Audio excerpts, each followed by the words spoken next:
Pán Sikora, okamžite, ale okamžite utekajte za jej ctihodnosť slečnou Vodičkovou a okamžite, ale okamžite zrušte tento bod obžaloby, kde sme obžalovaní s Martinom Daňom za výtržnosť. Ak to neurobíte, pán Martin Sikora, tak príde čas, už veľmi skoro, že zistíte, že jediný zmysel vášho života je, aby ste bol varovanie iným.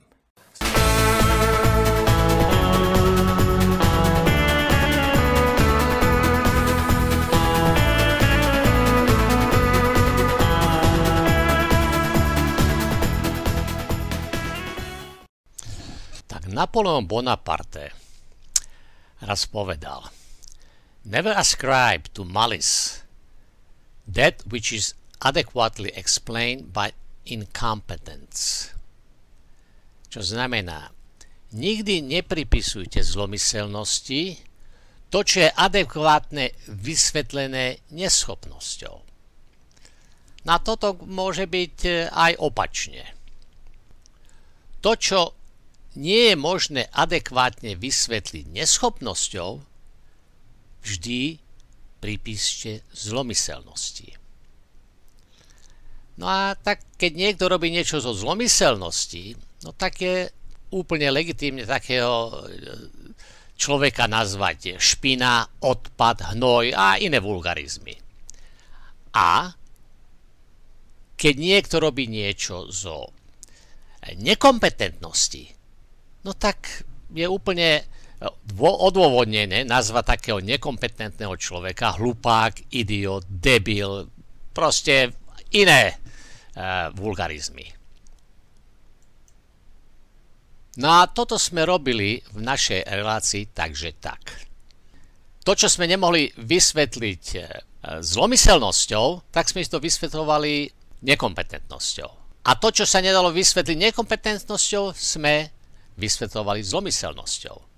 No a v rámci tejto komedie relácie sme ich nazývali hlupáci, idioti a debili alebo iné vulgarizmy sme používali a v prípade zlomyselnosti sme ich nazývali špina, odpad, hnoj a tak ďalej a tak ďalej. No, prečo sme to robili? No z jednoduchého dôvodu, že v Európskej únii nemôžete byť trestne stíhaní za vulgárne kritizovanie verejne činných osôb a zvlášť politikov. Akékoľvek vulgarizmy použite vo svojej kritike na politikov alebo iné verejne činné osoby, za to nemôžete byť v Európskej únie stíhaní. No a sme robili to, čo je trestne nestíhateľné. Lenže pravda, že veľa ľuďom sa to nepáčilo. No a dneska čo sa deje? Sme boli obžalovaní nie z nekompetentnosti, ale zo zlomyselnosti. No, jak som spomínal, všetky médiá písali o nás. Daňa Vaského opäť obžalovali. Markíza TV Noviny SK. Daňa a Vaského opäť obžalovali pre ich výtržníctvo. Majú byť poškodené desiatky ľudí. Pozrieme, kto to napísal. Alžbeta Mucíková. No dobre. Aspoň sa podpísala potom, lebo veľa týchto, čo nás tuto sa šíri, nie je to podpísané. Neviete, kto to napísal, ale dobre, to patrí k jej cti. No povedz, čo tu píše. Martin Daňo a Rudolf Vasky sa znovu postavia pred súd za svoje videá v internetovej relácii takže tak, ktoré sa hrubo a vulgárne vyjadrovali o súčasnom dianí a na adresu viacerých politikov, novinárov či sudcov, teda verejne činné osoby. Takže dám vám túto minútkový zostrih, aby ste vedeli, o čom tá relácia bola.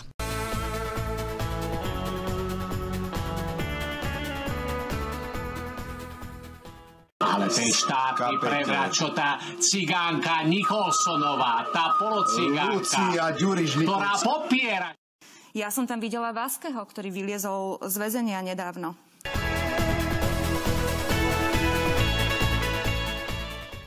Lásky je späť, traste sa. Tak ste počuli, som späť a vy sa traste.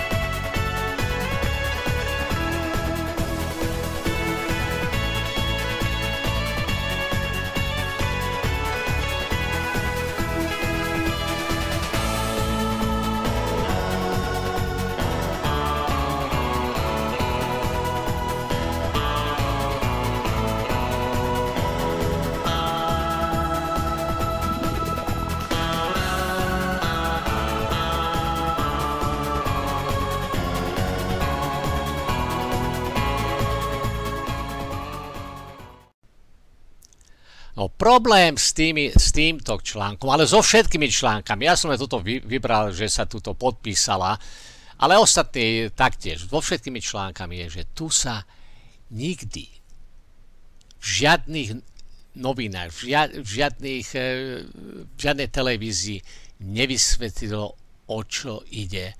Podstatu nášho stíhania za túto reláciu nikto nikdy nevysvetlil.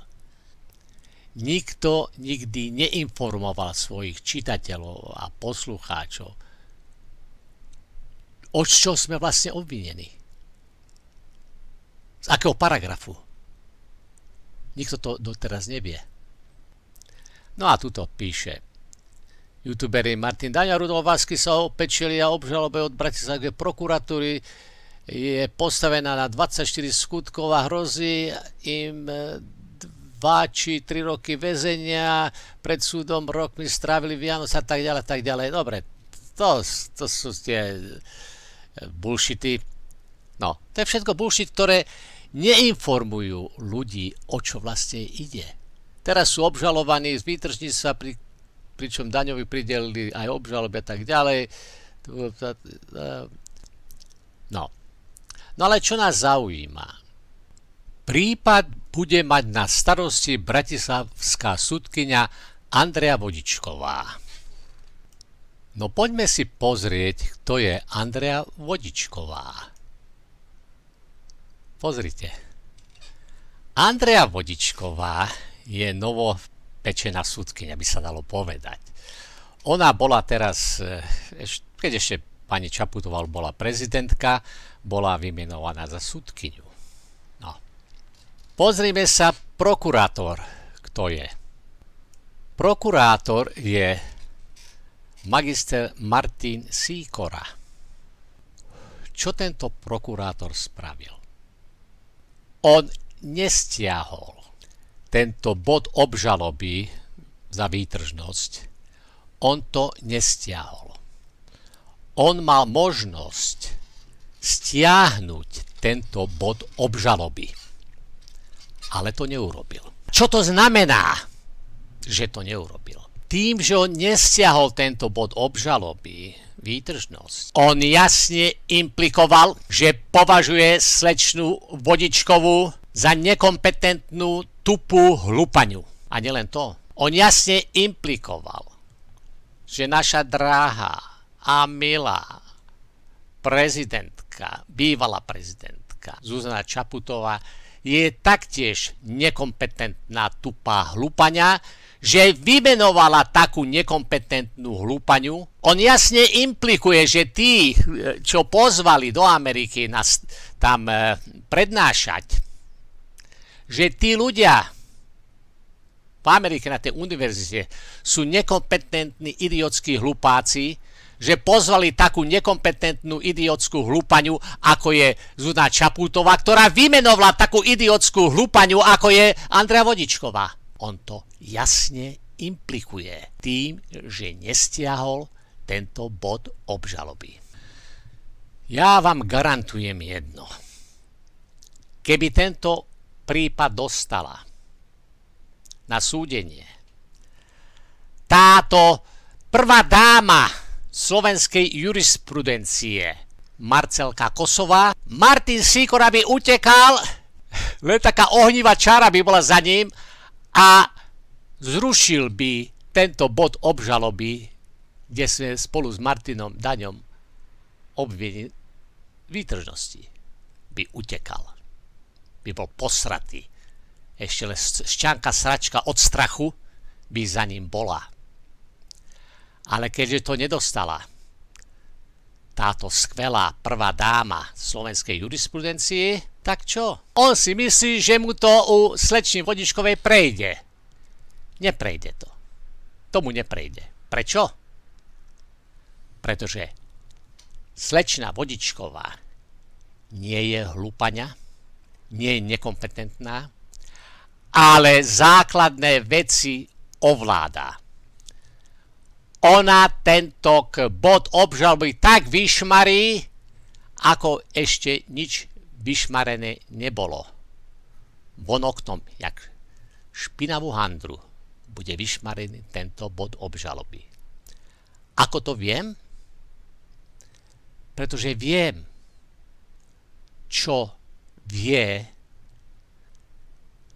táto skvelá sudkyňa Vodičková. On ešte nevie, že táto Vodičková, ktorou opovrhuje, ktorej intelektom on tu zjavne opovrhuje, že táto Vodičková ho utopí v lyžičke vody.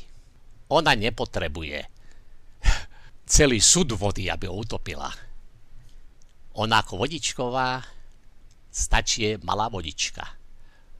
Pretože čo tu on urobil, je absolútne nezákonné a porušuje tu základný princíp due process of law. Neviem, ak sa to preloží. Patričný zákonný postup alebo zákonný procesný postup. Také niečo. No neviem presný preklad do slovenčiny, ale tuším, že sa to preloží zákonný procesný postup. Vy nemôžete porušiť zákonný procesný postup a ísť niekoho obviniť alebo obžalovať. Predtým, ako niekoho obviníte alebo obžalujete, vy musíte preukázať, a to preukázať obligatórne, znaky naplnenia skutkovej podstaty. Paragraf 364, písmeno 1a a písmeno b. Ak niektorý z týchto obligatórnych znakov naplnenia skutkovej podstaty nebol preukázaný, nemal podávať obvinenie a nemal podávať obžalobu. Jej ctihodnosť. Slečna Vodičková zruší tento bod obžaloby výtržnosť. Ona to zruší nie preto, že by sa stotožnila alebo schvalovala by 5 rokov, čo sme vysielali reláciu takže tak, tie vulgarizmy, nadávky a proste všelijaké neslušnosti. Ale ona to zruší pretože sa nejednalo o výtržnosť. Čo je výtržnosť? Výtržnosť je konanie, ktoré závažnejším spôsobom narúša verejný poriadok a pokoj. Ešte raz. Výtržnosť je konanie, ktoré závažnejším spôsobom narúša verejný poriadok a pokoj. Základným faktom pri trestnom čine výtržnosti, pri akýmkoľvek spôsobom spáchania, je, že je to spáchané na verejnosti alebo na mieste verejne prístupnom. Ešte raz, toto si pani novinárka Mustíková z Markizy musí zapamätať. Základné znaky trestného činu výtržníctva je, že je spáchaný na verejnosti alebo na mieste verejne prístupnom. A keď sa hovorí verejnosti, čo to znamená? No to je niečo, kde sa zdržiava viac ľudí, ktorí tú výtržnosť môžu pozorovať a postrehnúť. A to sa definuje ako verejnosť a verejné prístupné miesto. A to znamená, že keď takéto miesto je, kde je široký okruh ľudí sa zdržiava a vy to tam spáchate, no tak to spáchate na verejnosti. A tým naplníte základné znaky trestného činu výtržníctva. No ale poďme si teraz pozrieť paragrafové znenie, aby sme vedeli, o čom hovoríme. A toto by si mala pozerať pani Muscíková, lebo potom, keď toto bude zamietnuté, tento bod obžaloby, potom môžeme prísť do Markízy, ja a Martin Daňo, a môžeme to všetko vysvetliť. Nech vaši poslucháči to vedia, nech všetci to vedia, nielen čitatelia Bratislavského večerníka. Výtržníctvo, paragraf 364, výtržníctvo. 1. Kto sa dopustí slovne alebo fyzicky verejne alebo na mieste verejnosti prístupnou hrubej neslušnosti alebo výtržnosti najmä tým, že za A napadne iného, za B hanobí štátny symbol, za C hanobí historickú alebo kultúrnu pamiatku, za D hrubým spôsobom ruší priebeh verejného podujatia, najmä nedovoleným použitím pyrotechnického výrobku, násilným poškodením sedadla alebo časti športového zariadenia slúžiacej na oddelenie sektorov vhodením nebezpečného predmetu na športovisko alebo na iné miesto konania podujatia, alebo bod E vyvoláva verejné pohoršenie vykonávaním pohlavného styku alebo vykonávaním sexuálneho exhibicionizmu alebo iných patologických sexuálnych praktík. Potrestá sa odňatím slobody až na 3 roky. Písmeno 2. Odňatím slobody na 6 mesiacov až 4 roky sa páchateľ potrestá, ak spácha čin uvedený v odseku 1. Za A z osobitného motívu, za B závažnejším spôsobom konania, za C v prítomnosti skupiny osôb mladších ako 18 rokov na chránenej osobe, alebo za E, hoci bol za taký alebo podobný čin v predchádzajúcich 24 mesiacov odsúdený alebo v predchádzajúcich 12 mesiacoch postihnutý. Takže tu máte celé paragrafové znenie výtržníctva. No, poďme si teraz niečo vysvetliť, aby to aj laická verejnosť pochopila, aj novinári a všetci ostatní, ktorí neštudovali právo. Tuto je krásna paralela, ktorá môže slúžiť na vysvetlenie podstaty nezákonnosti nášho stíhania. Tak keď ideme sem na paragraf 364 výtržníctvo, písmeno 1, bod E. Vyvoláva verejné pohoršenie vykonávaním praktík pohlavného styku alebo vykonávaním sexuálneho exhibicionizmu alebo iných patologických sexuálnych praktík. No, tak si predstavte. Niekto nakrúti nejaké porno video, kde budú vykonávať pohlavný styk a sexuálne exhibicionizmus budú vykonávať a iné sexuálne praktiky tam budú vykonávať. A zverejňa to na internete. Príde Sýkora a čo spraví? Obviní ich z výtržníctva a obžaluje ich z výtržníctva. Príde na súd, je ctihodná slečna Vodičková, tam bude a povie pánovi Sýkorovi: vy ste tu obžalovali týchto ľudí z výtržnosti podľa písmena 1 odsek E, že vyvolávali verejné pohoršenie a vykonávali pohlavný styk alebo vykonávali sexuálny exhibicionizmus a iné patologické sexuálne praktiky. Ale pán prokurátor, vy chcete, aby som prijala túto obžalobu? Vy ste nepreukázali vo vašej obžalobe, pán prokurátor, základný obligátorný znak naplnenia skutkovej podstaty. Vy neviete, pán prokurátor, že základný obligatórny znak naplnenia skutkovej podstaty výtržnosti, trestný čin výtržníctva musí byť spáchaný na verejnosti alebo na mieste verejnosti prístupnom. Vy mi tu predkladáte video, ktoré bolo zverejnené na internete.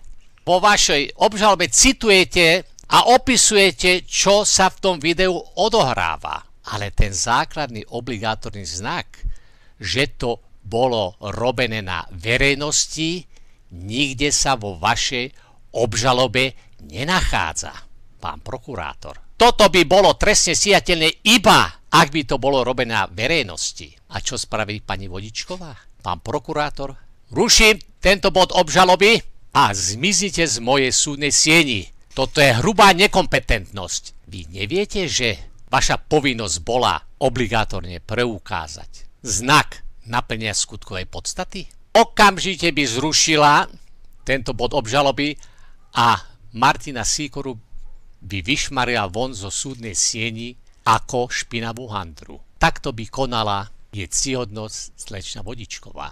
Natočíš video akoukoľvek vulgárne neslušné a zverejníš na internete, ty nenarúšaš verejný poriadok a pokoj. Takže na záver tu zhrnieme, čo sme si tu vysvetlili. Vysvetlili sme si tu, že našou 5-ročnou tvorbou, kde sme po 5 rokov zverejňovali videá s vulgárnym obsahom, že táto tvorba v žiadnom prípade nenaplnila skutkovú podstatu výtržníctva písmena 1a a písmena 2b. To obvinenie, ktoré nás dalo do väzby a teraz táto obžaloba, tá nikdy nemala byť podaná. A to z toho dôvodu, že nebol naplnený obligatórny znak skutkovej podstaty. Zverejňovanie týchto videí počas 5 rokov nikdy, ale nikdy závažnejším spôsobom nenarušilo verejný poriadok a pokoj. Môže zverejňovať na internete akékoľvek vulgarizmy, akékoľvek zvrhlosti, akékoľvek videá, môžeš aj zverejňovať detskú pornografiu.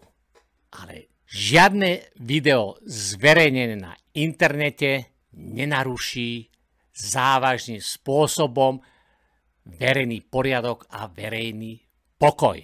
A to, že napriek tomu, že sme nikdy nenarušili verejný poriadok a verejný pokoj, sme boli obvinení a vzaní do väzby, tým bolo porušené naše právo na due process of law, čiže zákonný procesný postup. Čo tento zmrd urobil tým, že porušil naše právo na zákonný procesný postup, on spáchal zločin proti ľudskosti. On nespáchal len porušenie slovenského práva. Nie, on spáchal zločin proti ľudskosti. Tu vám niečo vysvetlím. Rozhodnutie prezidenta Bidena vydať preemptívny pardon pre doktora Fauci v konečných hodinách jeho prezidentovania zaznamenala extraordinárne použitie exekutívnej klemency. Toto je doktor Fauci. Tento doktor Fauci nebol z ničoho obvinený, z ničoho stíhaný, nebol za nič odsúdený. Na toho doktora Fauciho sa hladí ako nevinného človeka. A napriek tomu tento nevinný človek dostal preemptívny pardon, to znamená, že za akékoľvek zločiny v minulosti mohol spáchať, on všetky tieto zločiny, Joe Biden mu dal pardon, teda prezidentský pardon, amnestiu. No tento zmrd Fauci je zodpovedný za tisícky mŕtvych Američanov. No a teraz si mysleli, však čo? Dostane prezidentský pardon preventívny, nič sa mi nestane. Hovno sa ti nič nestane. Hovno. Pretože keď to Maga videl, on povedal, Maga say, no doubt he is guilty of crimes against humanity.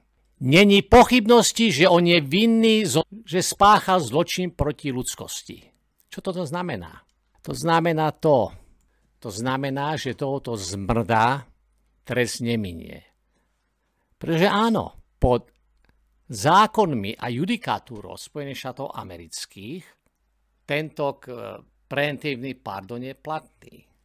Lenže pod judikatúrou zločinov proti ľudskosti, tam není nič platné, čo Biden ho pardonoval. Judikatúra zločinov proti ľudskosti je nad akékoľvek iné zákony a nad akékoľvek iné judikatúry a nad akékoľvek ústavy. Vážení, čo sa na neho chystá, uvidíte. Toto bude prvé trestné stíhanie za zločiny proti ľudskosti bez toho, že by bola revolúcia alebo štátny prevrat. Doteraz sa táto judikatúra zločinov proti ľudskosti používala ako výsledok revolúcie, nejaký štátny prevrat alebo zásahu zvonku, jak keď v Iraku Saddamu Husajna. Oni ho nesúdili pod judikatúrou irackých zákonov, oni ho súdili pod judikatúrou zločinov proti ľudskosti. Taktiež rumunský Ceausescu. Oni ho nesúdili pod judikatúrou Rumunskej republiky. Však takto sa obhajoval Ceausescu. Vy ma nemôžete súdiť, iba plénum národného zhromaždenia mňa môže súdiť. A oni mu povedali, ale pán Ceausescu, my vás nesúdime pod rumunskou judikatúrou, my vás súdime pod judikatúrou zločinov proti ľudskosti. A presne toto sa ide stať tomuto hajzlovi. Celý svet uznáva, že ľudské práva sú nad akékoľvek iné práva, akékoľvek iné zákony a judikatúra zločinov proti ľudskosti je nad akúkoľvek inú judikatúru. Pán Sýkora, okamžite, ale okamžite utekajte, zajeť ctihodnosť slečnou Vodičkovou a okamžite, ale okamžite zrušte tento bod obžaloby, kde sme obžalovaní s Martinom Daňom za výtržnosť. Ak to neurobíte, pán Martin Sýkora, tak príde čas, už veľmi skoro, že zistíte, že jediný zmysel vášho života je, aby ste bol varovanie iným. Samozrejme, že dnes ľudia nemajú dôvod veriť v to, že ten systém dokáže v každom jednom prípade zabezpečiť rovnosť pred zákonom a spravodlivosť. To som presne povedal. Dnes ľudí bude súdiť, obžalovávať a trestať pán Vásky. A ešte chcem dodať, že sudcovia špecializovaného trestného súdu, Najvyššieho súdu a Ústavného súdu, ktorí nerešpektujú zákony a ustálenú judikatúru, musia byť disciplinárne alebo trestnoprávne potrestaní a zbavení sudcovských talárov. Pekný večer prajem.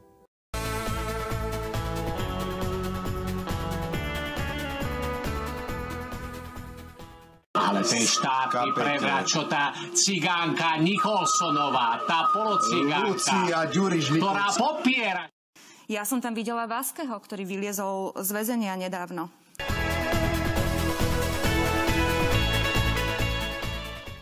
Vásky je späť, traste sa. Tak ste počuli, som späť a vy sa traste.